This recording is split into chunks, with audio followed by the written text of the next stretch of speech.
beyond reasonable doubts in terms of implementation.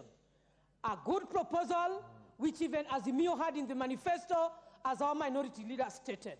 I want to say and talk from the perspective of a project planner. And I want to dismiss instantly.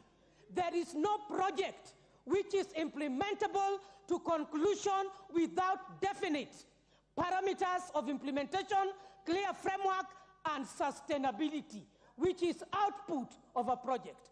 In this affordable housing, there is nowhere that we are mentioning sustainability. So the technocrats were not involved in this.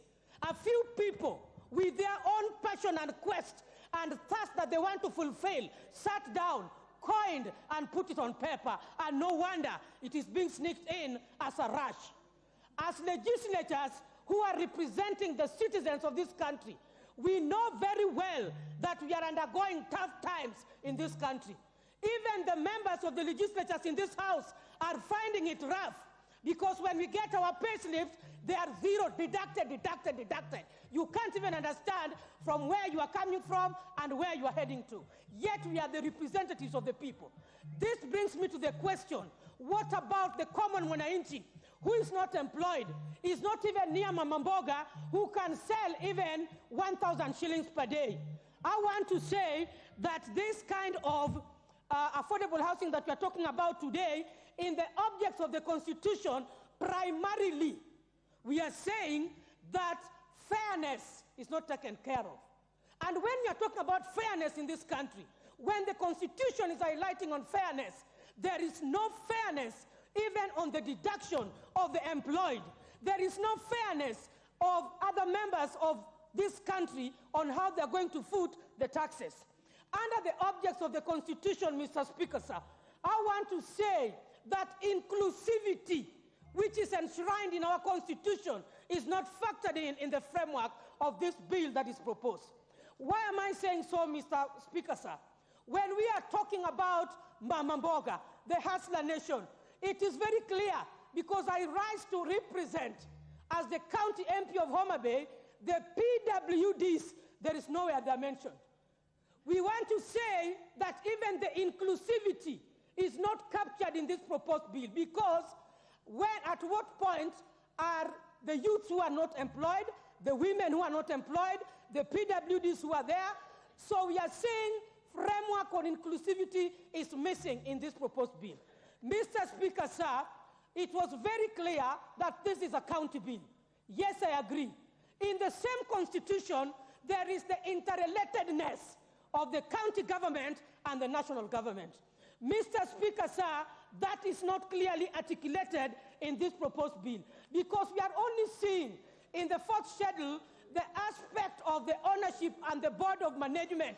We are sneaking in the CS, we are sneaking in the CEO, of whom I don't know the identification mechanism. Mr. Speaker, sir, we have 47 counties in this country. Mr. Speaker, sir, the framework of identification of the pieces of land is not articulated. Mr. Speaker, sir, we are talking of a public participation which is purported to have taken place. We know the segments of a public participation. Was there adequacy in the notice being provided? Was there involvement of adequate stakeholder and inclusivity of the same? Was it at the local level of the beneficiary who's going to get it? We only saw a spotted flashlight TV, some people seated with good bottles of water somewhere. Are we talking of affordable houses for Mama Mboga, or we are just imagining of things which are not right?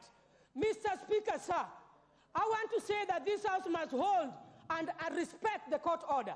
In regard of this was already stopped, it was important and necessary that we be firm as legislatures and arm of the government, so that we review what we want to bring in place. Because once we rush it, that we have to do this, then take it to the Senate House for corroboration, whatever, that is wrong. That is misleading, Mr. Speaker, sir. I want to say that I also want to highlight that there is prioritization of needs. Why am I mentioning that, Mr. Speaker, sir? What is this rush of the affordable housing? Yet this country, as a country, I'm bringing on board the issues that the government should address. Education, which is key important. Right now, as I'm speaking, we know very well that our education is in a total mess.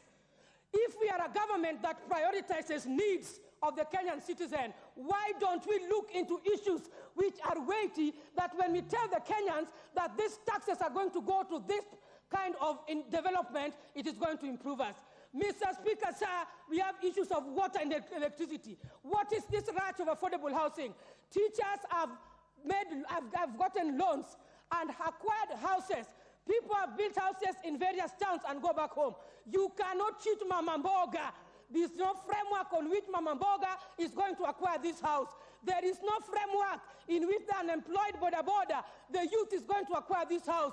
This is not a priority. There are households who are living in a grass-thatched house, but they are doing business and affording to take their children to school. Let us support them. Mr. Speaker, I'm saying it will be wrong, it will be illegal for this House to accept and propose this bill and pass it through unless we want to take Kenyans into rush. Now, when you're talking of the people who are owning the steel companies in the industries, the big industries in this country, I want to count that the very